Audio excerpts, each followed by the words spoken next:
Hallelujah. Yeah.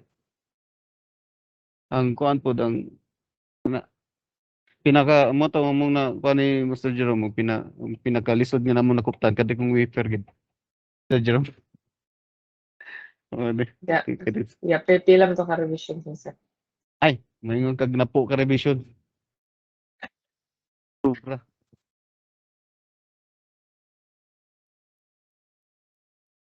Yan o.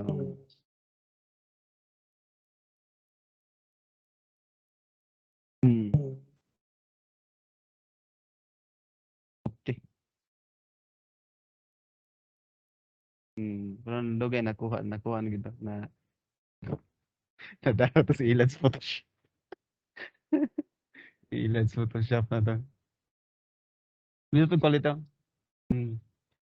I-check na nyo kaning kuan waveforfurniture.com. Kita nyo na. Wafer?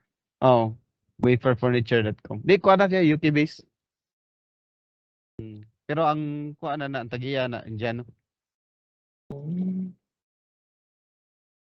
UK base siya. Mura siya kanang Lazada style or Shopee style pero more on sa furniture ug mga kuan. Wafer? Oh, wafer. Oh, wafer.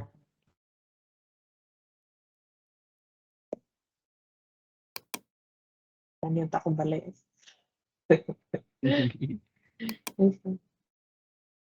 So yeah, muna siya yung kuan. Nakalisod na mga kuptan. Noon mo gid ilang product pod na furniture gid.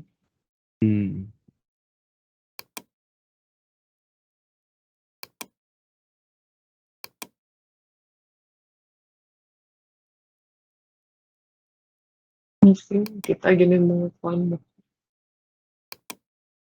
Type of material.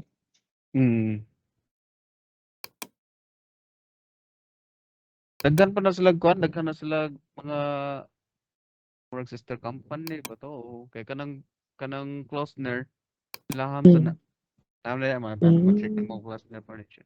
So nasa sila katong gikan sa katong pangmasa nga level sa quality.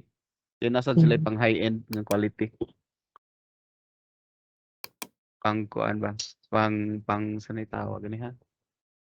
Pang bespoke nga quality bitaw.